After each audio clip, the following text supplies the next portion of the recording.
Hello friends, मैं हूं विनय कुमार और आपका स्वागत करता हूं आपके अपने चैनल बंसल एकेडमी के ऑनलाइन प्लेटफॉर्म के ऊपर। तो इस वीडियो के अंदर हमने लैमार्किज्म के बारे में पढ़ना है। तो उम्मीद करता हूं आप एंड तक वीडियो में बने रहेंगे क्योंकि आपको बहुत कुछ सीखने को मिलेगा इस वीडियो के माध्यम से, है ना। हमें पता है, सबको पता है कि जो लैमार्क की थ्योरी थी उस थ्योरी को बाद में रिजेक्ट कर दिया गया था डार्विन की थ्योरी के आने के बाद। लेकिन बेटा स्टार्टिंग जो होती है, जो शुरुआत होती है किसी भी चीज़ की, वो बहुत इंपॉर्टेंट होती है। तो लैमार्क ने एक शुरुआत की थी, बाद में डार्विन ने उसके ऊपर काम किया। तो इस तरीके से चलते चलते आज हमारे पास मॉडर्न इवोल्यूशन की थ्योरी है प्रॉपर। तो लैमार्क की बेटा अगर हम बात करते हैं तो लैमार्क की थ्योरी को समझने के लिए ना हमें लैमार्क के जैसे ही सोचना होगा। और याद रखना बेटा, जिस टाइम पे लैमार्क काम कर रहे थे ना, उस टाइम पे हमारे पास किसी तरह की कोई टेक्नोलॉजी वगैरह ऐसा कुछ नहीं था। तो उन्होंने जिन चीज़ों को ऑब्जर्व किया उन्हीं चीज़ों के अकॉर्डिंग अपनी थ्योरी को दिया। ठीक है, तो चलिए समझने की कोशिश करते हैं। पहले लैमार्क के बारे में थोड़ा सा देखते हैं। देखो, जो लैमार्क थे, इनका पूरा नाम था जीन बैप्टिस्टे लैमार्क, है ना। 1744 को इनका जन्म हुआ था और 1829 को इनकी डेथ हो गई थी। अब बात करते हैं कि इसके इवोल्यूशन के अलावा क्या कुछ किया इन्होंने, क्या कुछ हमें दिया लैमार्क ने। तो बेटा 1801 के अंदर इन्होंने एक टर्म कॉइन की थी, इनवर्टिब्रेट, है ना। बेसिकली हम एनिमल्स के लिए यूज करते हैं एनिमल किंगडम में। इसके अलावा बेटा 1802 के अंदर इन्होंने टर्म दी थी, कॉइन की थी, बायोलॉजी, है ना। इसके अलावा बेटा 1809 के अंदर इनका जितना भी बेटा काम था इवोल्यूशन के ऊपर, 1809 में वो एक बुक के अंदर पब्लिश हुआ था और उस बुक का नाम है फिलोसफी ज़ूलॉजी की। ठीक है बेटा, तो इस बुक के ऊपर बहुत सारे एग्जाम में क्वेश्चन पूछा जाता है कि हाँ भी जो लैमार्क थे उनकी बुक का क्या नाम था। तो बेटा बुक का नाम है फिलोसफी ज़ूलॉजी की। ठीक है बेटा, तो चलिए शुरुआत करते हैं लैमार्क के ऊपर कि क्या थी लैमार्क की हाइपोथेसिस। देखो बेटा, लैमार्क की जो थिंकिंग थी, हाइपोथेसिस थी ना, वो बड़ी कमाल की थी। इनका क्या मानना था? इनका मानना था कि एक पेरेंट की प्रोजनी है, कोई भी जनरेशन है, कोई भी पेरेंटल पॉपुलेशन है, एक प्रोजनी है, जब भी उससे नेक्स्ट जनरेशन आएगी तो उसके अंदर कुछ ना कुछ वेरिएशन देखने को मिलती है। उसकी जब फिर से नेक्स्ट जनरेशन आएगी उसके अंदर भी हमें क्या देखने को मिलती है? वेरिएशन। जैसे समझने की कोशिश करते हैं, जैसे मान लो ये कोई पेरेंट की पॉपुलेशन है, ये कोई पेरेंट है ना। इससे जब बेटा नेक्स्ट वाली जनरेशन बनेगी तो इसके अंदर हमें क्या देखने को मिलती है? वेरिएशन। इसके बाद इसकी जब नेक्स्ट जनरेशन आएगी इसके अंदर भी हमें क्या देखने को मिलती है? वेरिएशन। तो इस तरीके से बेटा हर जनरेशन के बाद हमें वेरिएशन देखने को मिलती है, हर जनरेशन के बाद हमें क्या देखने को मिलेंगी? वेरिएशन देखने को मिलती है। अब अकॉर्डिंग टू लैमार्क क्या था? इनका मानना था कि अगर हम इस वाले ऑर्गेनिज्म को देखते हैं और स्टार्टिंग वाले ऑर्गेनिज्म को देखते हैं तो हमें क्या पता चलता है कि वेरिएशन इतनी ज्यादा बढ़ चुकी है कि ये एक नई स्पीशीज बन चुकी है। अगर आप ध्यान से देखेंगे तो मैंने कलर भी चेंज किया है बेटा, यहाँ पे रेड कलर है, यहाँ पे ब्लैक कलर है।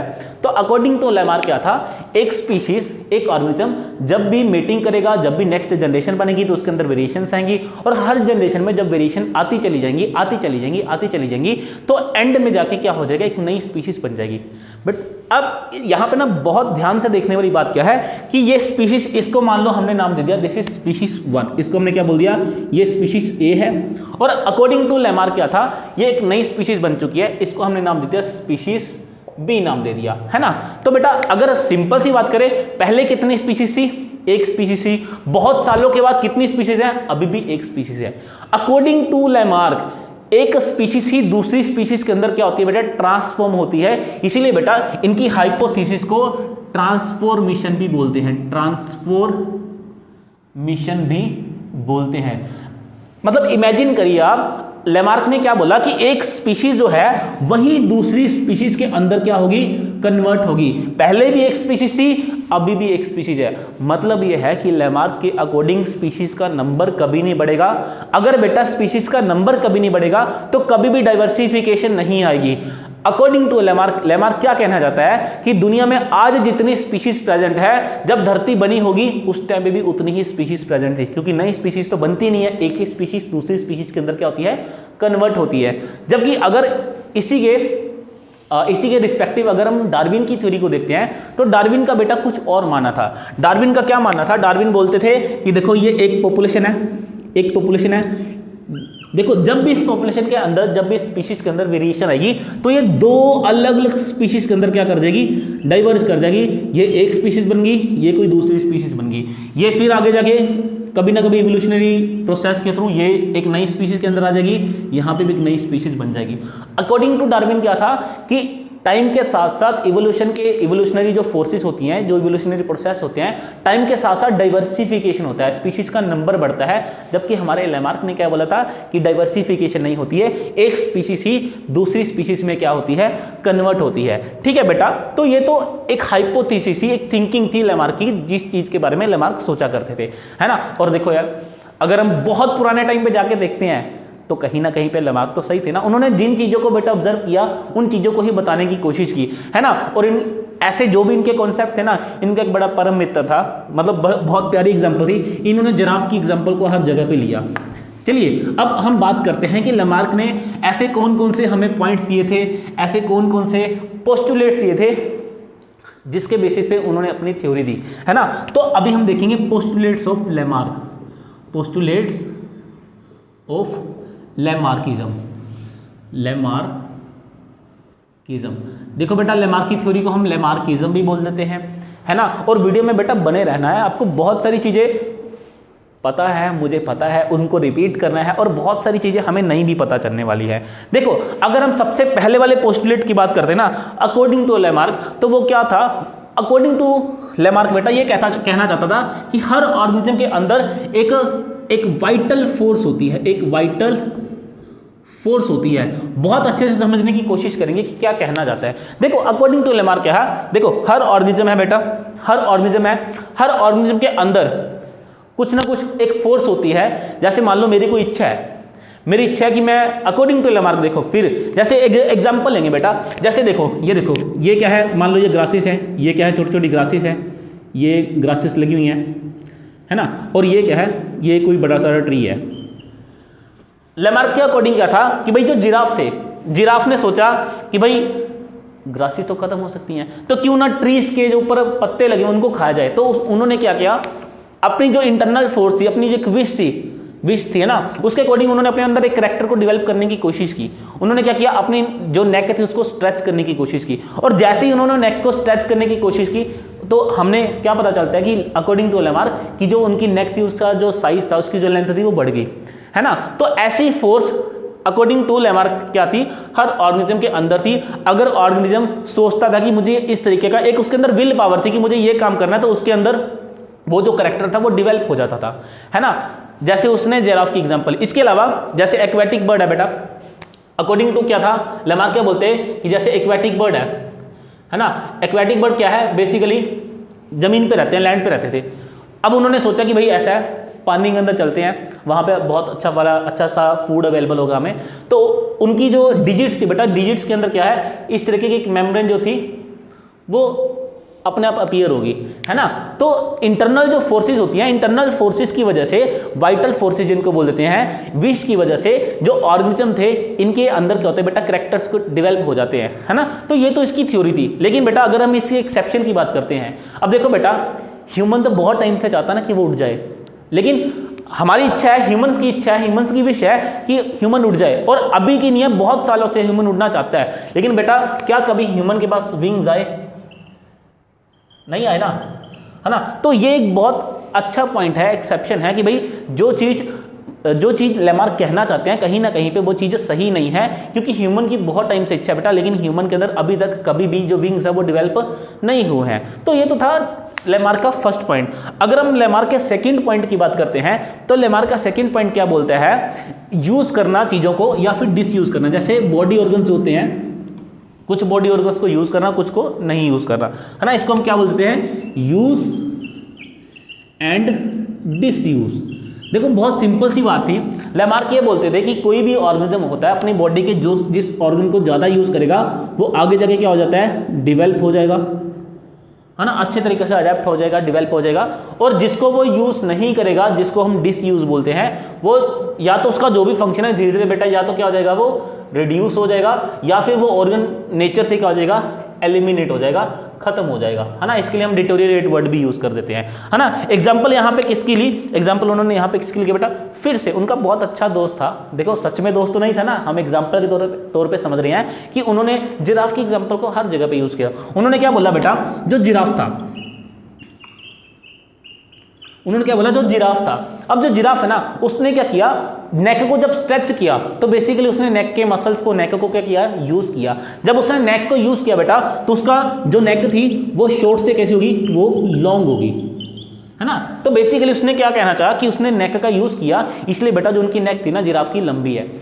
इसके अलावा बेटा अगर हम और बात करते हैं इनकी जगह जो केव के एनिमल्स होते हैं, जो केव एनिमल्स हैं, अगर हम केव एनिमल्स की बात करते हैं, जैसे बेटा बैट की बात करते हैं, केव एनिमल्स की, केव एनिमल्स, है ना। तो केव एनिमल्स कहाँ रहते हैं? अब केव एनिमल्स बेटा केव में रहे हैं, वहां पे अंधेरा है। अब जब वहां पे अंधेरा है बेटा तो वो अपनी आइज का प्रॉपर यूज नहीं करेंगे, तो जिनके कारण जो केव एनिमल्स होते हैं ना बेटा, उनका जो विजन होता है ना वो कैसा होता है, वो बहुत रिड्यूस्ड होता है, बहुत कम होता है ना। जैसे उन्होंने देखो लाइट ही नहीं है तो आइस का ज्यादा यूज नहीं है, डिसयूज हुआ, तो उनकी जो आइस का फंक्शन था वो क्या हो गया, रिड्यूस होगा, उनका जो विजन होता है बहुत अच्छा नहीं होता। इसके अलावा बेटा अगर हम और बात करते हैं, हमारे पास एक और एग्जांपल बहुत अच्छी जो लैमार्क ने दी थी वो थी फ्लाइंग लेस बर्ड। वो किसकी एग्जांपल थी बेटा? Flying less bird. ऐसे बर्ड्स बेटा जो आज के टाइम पे उड़ नहीं सकते हैं। अब अकॉर्डिंग टू लैमार्क क्या था कि कुछ बर्ड्स थे जब उनको जमीन के ऊपर ही रिसोर्सेज वगैरह मिलने लगे, फूड मिलने लगा, मीटिंग के लिए पार्टनर मिलने लगा, शेल्टर मिलने लगा, और सबसे बड़ी बात कोई प्रेडेटर नहीं था उनको खाने के लिए, कोई प्रेडेटर का प्रेशर नहीं था। अब वो क्या थे, वो जमीन पे ही रहने लगे, उनको उड़ने की जरूरत ही नहीं है। और टाइम के साथ साथ बेटा जो उनके विंग्स थे वो क्या हो गए, वो रिड्यूस्ड हो गए। मतलब विंग्स आज के टाइम पे भी प्रेजेंट है, लेकिन वो जो एनिमल्स हैं, वो जो बर्ड्स हैं बेटा, अब वो उड़ नहीं सकते हैं। ये किसने बोला था? ये भी लैमार्क ने बोला था। इसके अलावा बेटा लिम्बलेस रेप्टाइल, इसके अलावा एग्जाम्पल किसकी थी? जो लिम्बलेस रेप्टाइल्स हैं, है ना। रेप्टाइल्स मतलब जैसे स्नेक्स की बात कर लो, रेप्टाइल्स, है ना। उनके अकॉर्डिंग क्या था कि जो स्नेक्स थे बेटा, स्नेक्स के पास पहले लेग्स हुआ करती थी। हमारे पास ऐसे एविडेंस हैं, फॉसिल्स हैं, तो स्नेक्स के पास क्या थी? लेग्स थी। अब जब स्नेक्स को पता चला कि भाई हमें तो लेग्स की जरूरत ही नहीं है, भाई हम तो ऐसे रख के बैठे इनको, तो उन्होंने अपनी लेग्स का यूज ही नहीं किया कभी। तो धीरे धीरे बेटा उनकी जो लिम्स थी, उनकी जो लेग्स थी वो क्या होगी, वो गायब होगी, है ना। तो वो जो रेप्टाइल्स थे बेटा वो लिम्बलेस थे, उनके पास किसी तरह की कोई भी लिम्ब प्रेजेंट नहीं थी। तो ये तो थ्योरी बिल्कुल देखो, अगर हम लैमार्क के पॉइंट ऑफ व्यू से सोचते हैं तो उसने बहुत सही बात की है। लेकिन बेटा अगर हम एक्सेप्शन की बात करें, देखो उसने क्या बोला था, अगर हम चीज़ों को यूज करते हैं तो वो क्या होती है, वो डेवलप होती है, वो एडवांस होती हैं, है ना। अब घर में जाके देखेंगे बच्चे फ़ोन का यूज़ करते हैं, मतलब हम अपनी आंखों का लगातार यूज़ कर रहे हैं, हम अपनी आंखों का लगातार यूज़ कर रहे हैं, लगातार यूज़ कर रहे हैं। तो अकॉर्डिंग टू बेटा लैमार्क हमारी जो आइज़ है, इनकी आई साइट बहुत अच्छी हो जानी चाहिए। लेकिन बेटा ये क्या लगा हुआ है? चश्मा लगा हुआ है ना। हम लगातार पढ़ रहे हैं, फ़ोन चला रहे हैं, अब मतलब आधी दुनिया जो है, आधी दुनिया को तो चश्मा लगा हुआ है। तो यहाँ पे बेटा कहीं ना कहीं लैमार्क जो है वो गलत हो जाते हैं कि ऐसा ज़रूरी नहीं है कि हम जिस चीज़ को यूज़ करते हैं वो जो चीज़ है वो डेवलप होगी ही होगी। ठीक है बेटा, तो ये कुछ पॉइंट थे लैमार्क के, है ना। अगर हम तीसरे पॉइंट की बात करते हैं ना, ये जो तीसरा उनका पोस्टुलेट है ना, इसके बारे में बेटा बहुत कम लोग जानते हैं। तीसरा जो उनका पोस्टुलेट है ना बेटा, ये बॉडी साइज के ऊपर बात करता है लैमार्क। लैमार्क के अकॉर्डिंग क्या होता है कि जो बॉडी साइज होता है ना, through the course of evolution, body size according to Lamarck बेटा, through the course of evolution जो बॉडी साइज होता है किसी भी ऑर्गेनिज्म का वो बढ़ता है ना। अब आप भी सोच रहे हो कि ऐसे कैसे, देखो एग्जांपल दी थी ना, उन्होंने क्या बोला था, पहले जो जिराफ थे वो थे स्मॉल, आज कैसे बेटा बड़े हैं, लार्ज है। जो बेटा हॉर्स हुआ करते थे पहले वो कैसे थे, स्मॉल, आज कैसे है बेटा, लार्ज है, बड़े बड़े हॉर्स हैं आज। जिन हॉर्स को आज हम देखते हैं ना वो पहले डॉग से भी छोटे हुआ करते थे, बहुत छोटे थे। हमारे पास बेटा फॉसिल्स हैं, एविडेंस है हमारे पास इस चीज़ के। तो कहीं ना कहीं इन्होंने इस बात को बोला। अब देखो एग्जाम्पल प्लांट की भी लेंगे यहाँ पे, जैसे बेटा हम बात करते हैं एल्गी से, एल्गी से हम कहाँ जाएंगे, ब्रायोफाइट की तरफ, ब्रायोफाइट्स की तरफ। अब बेटा एल्गी का साइज बड़ा या ब्रायोफाइट का साइज बड़ा? हाँ समझ गया आप, किसका साइज बड़ा, ब्रायोफाइट का साइज बड़ा, है ना। ब्रायोफाइट के बाद बेटा कौन बने, टेरिडोफाइट बने, टेरिडोफाइट, है ना। तो ब्रायोफाइट से भी बड़े कौन होते हैं, टेरिडोफाइट। टेरिडोफाइट से भी बेटा बड़े कौन होते हैं, जिम्नोस्पर्म। तो अगर अभी तक हम बात करें तो बिल्कुल सही बोला था लैमार्क ने कि through the course of evolution जो ऑर्गेनिजम्स होते हैं उनका साइज बढ़ता है बेटा। एल्गी से जाएंगे जिम्नोस्पर्म तक आएंगे, 100 फीट ऊपर ऐसे बड़े बड़े प्लांट्स होते हैं जिम्नोस्पर्म के अंदर, तो साइज तो बढ़ रहा है। लेकिन बेटा गड़बड़ यहाँ पे होती है, अगर हम जिम्नोस्पर्म से कहाँ जाते हैं, डाइकोट की तरफ, फिर आते हैं मोनोकोट की तरफ, है ना। जैसे बेटा एक तो पाइनस का ट्री है बहुत बड़ा, एक बेटा ग्रास है, मोनोकोट है, घास है, मोनोकोट है बेटा छोटी सी है बिल्कुल, है ना। तो एल्गी से जिम्नोस्पर्म तक तो जो लैमार्कियन की बात बिल्कुल सच होती है, लेकिन जैसे ही बेटा जिम्नोस्पर्म से डाइकोट की तरफ आते हैं, मोनोकोट की तरफ आते हैं, तो जो साइज है बॉडी का वो कम हो रहा है। मतलब कहीं ना कहीं कुछ ना कुछ तो इन्होंने सही बताया था, लेकिन बेटा एक्सेप्शन आपके सामने ही पड़ी है। ऐसा जरूरी नहीं है कि through the course of evolution जो है वो ऑर्गेनिज्म का जो साइज है वो बढ़ेगा ही बढ़ेगा। अब ये चीज कौन डिसाइड करती है बेटा? अगर हमें इस चीज़ को जस्टिफाई करना हो कि भाई ऐसा कैसे, यहाँ तक तो बॉडी साइज बढ़ा लेकिन उसके बाद बॉडी साइज कम क्यों होता है बेटा? इसके पीछे एक रीज़न था बेटा। अगर हम वैसे तो बहुत सारे रीज़न होते हैं वेरिएशंस के आने के। म्यूटेशन हो सकता है, रिकॉम्बिनेशन हो सकता है, अरेंजमेंट हो सकता है मेटाप्लेट के ऊपर, है ना। इसके अलावा बेटा इंडिपेंडेंट असॉर्टमेंट की बात करें, जेनेटिक ड्रिफ्ट की बात करें, नेचुरल सिलेक्शन की बात करें, है ना। अगर बेटा हम म्यूटेशन की बात करते हैं तो देखो म्यूटेशन भी दो तरह की है। एक ऐसी म्यूटेशन भी हो सकती है जो चीज़ों को कॉम्प्लेक्स बना दे, चीज़ों को एडवांस बना दे। एक ऐसी म्यूटेशन भी हो सकती है जो चीज़ों को बैक ले जाए, पीछे की तरफ ले जाए। मतलब हम बात करें कॉम्प्लेक्स चीज़ों को सिंपल बना दे, है ना। तो बेटा ऐसी म्यूटेशन बेटा जो इवोल्यूशन को एडवांस करती है, जो चीज़ों को इवॉल्व करती है, एडवांस बनाती है, ऐसी म्यूटेशन को हम बेसिकली क्या बोल देते हैं? प्रोग्रेसिव म्यूटेशन बोल देते हैं। कि ऐसी म्यूटेशन बेटा जो प्रोग्रेसिव इवोल्यूशन करवाती है। अगर चीज़ों के अंदर कैरेक्टर्स जो बेटा है वो कम होते हैं तब हम उसको क्या बोलते हैं? रेट्रोग्रेसिव इवोल्यूशन बोल देते हैं। तो ये भी डिपेंड करता है म्यूटेशन के ऊपर। इसके अलावा बेटा अगर हम फोर्थ पॉइंट की बात करते हैं, जो फोर्थ पोस्टुलेट है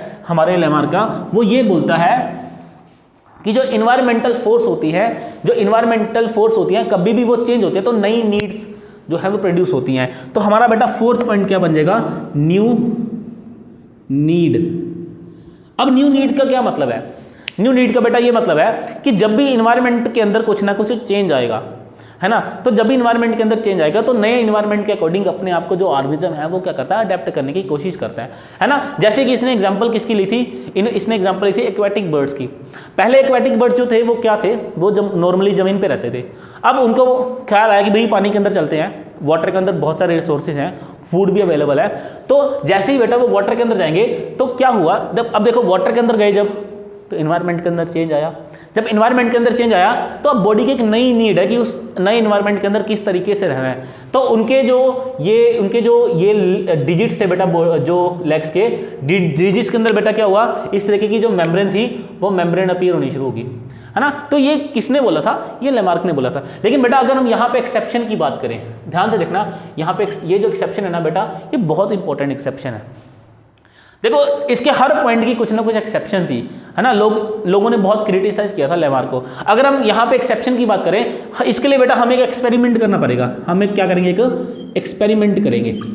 तो एक्सपेरिमेंट को समझने की कोशिश करेंगे। जैसे मान लो ये हमारे पास एक पेट्री डिश है, इस पेट्री डिश के अंदर ये बहुत सारे बैक्टीरिया है।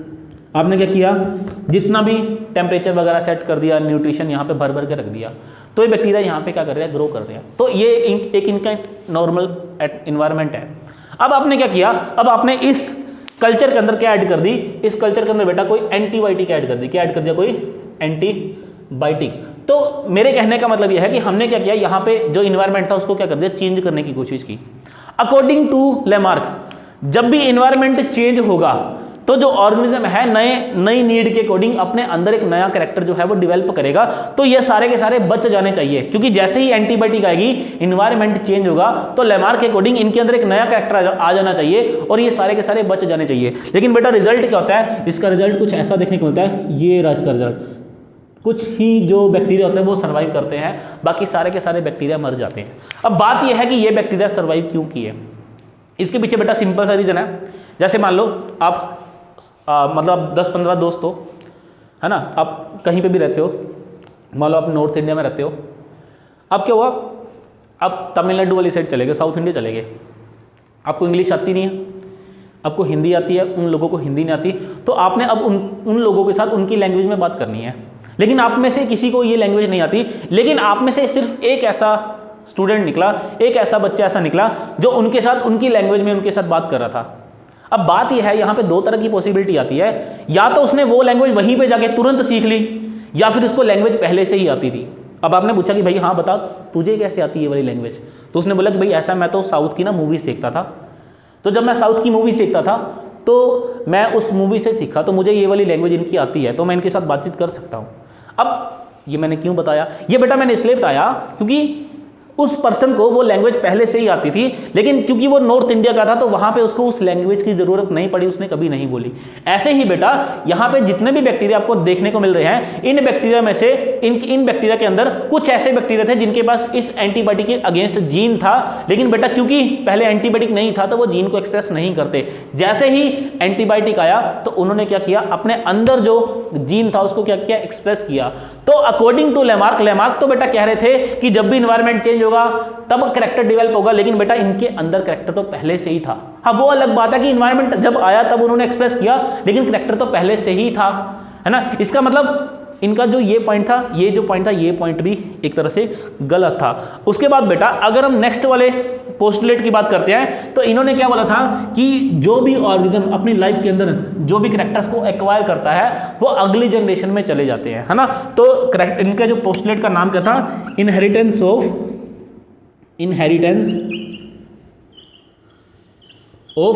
एक्वायर्ड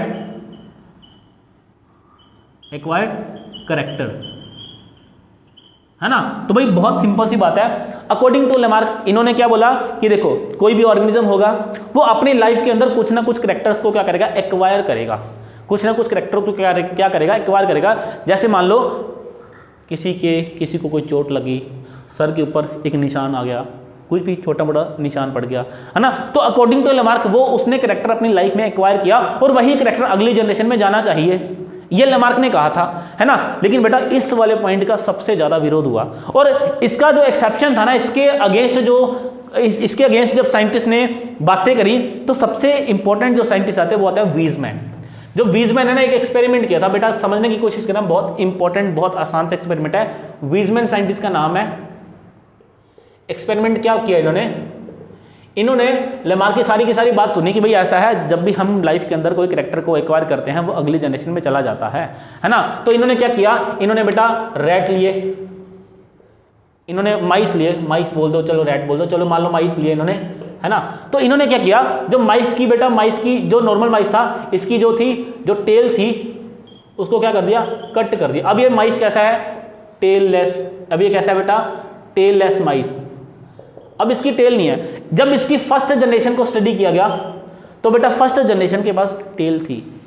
अब भाई अकॉर्डिंग टू लेमार्क टेल नहीं होनी चाहिए ना, क्योंकि भाई इस वाले माइस ने क्या कैरेक्टर एक्वायर किया, टेल ही नहीं, इसके पास टेल कट होगी तो फर्स्ट जनरेशन के पास टेल नहीं होनी चाहिए। लेकिन इसके पास जो थी बिल्कुल नॉर्मल टेल थी, जो एक नॉर्मल माइस के पास होनी चाहिए, है ना। तो वीजमैन को लगा भाई मेरे से कोई गलती हो गई होगी तो मैं दोबारा से करता हूं। तब उन्होंने सेकंड जनरेशन देखी, थर्ड देखी, ऐसे करते करते 5 जनरेशन, कहां से अप टू 5th जनरेशन। तो 5th जनरेशन तक जब इन्होंने स्टडी किया तो हर जनरेशन में क्या थी, टेल प्रेजेंट थी। तो यहां पे उन्होंने सीधा सीधा बोल दिया कि लेमार्क ने जो ये बात बोली ना बिल्कुल गलत है। और साथ में उन्होंने एक बात और बताई, उन्होंने क्या बोला, हमारी बॉडी के अंदर बेटा 2 तरह के सेल होते हैं, एक होते हैं सोमैटिक सेल होते हैं, एक होते हैं बेटा जर्म सेल।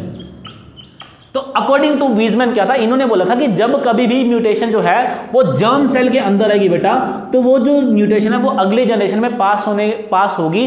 लेकिन सोमैटिक सेल के अंदर अगर कोई म्यूटेशन आती है तो उस म्यूटेशन को, उस चेंज को, उस वेरिएशन को उसी जनरेशन तक ही रहना पड़ता है, अगले जनरेशन में जाने का मौका नहीं मिलता। तो बेटा ये सारी की सारी बातें जो थी हमें किसने बताई थी, लेमार्क ने बताई थी। बाद में जब डार्विन आए ना, तो डार्विन ने अपनी जो थ्योरी दी नेचुरल सिलेक्शन वाली, तो बहुत सारी चीजें जो थी नेचुरल सिलेक्शन थ्योरी की वो सही थी, लेकिन बेटा गलती जो थी ना लोगों ने डार्विन के अंदर भी निकाली थी, है ना। तो बेटा दुनिया है, दुनिया कभी किसी को छोड़ती नहीं है, जब भी कुछ ना कुछ कोई ना कोई करता है तो दुनिया खड़ी होती है उसका इंतजार करने के लिए। तो बेटा ये सारी जो थ्योरी थी वो थी लेमार्किज्म के बारे में। अगर आपको किसी तरह का कोई क्वेश्चन है, कोई डाउट है, कुछ भी पूछना है तो बेटा कमेंट बॉक्स में आप पूछ सकते हो।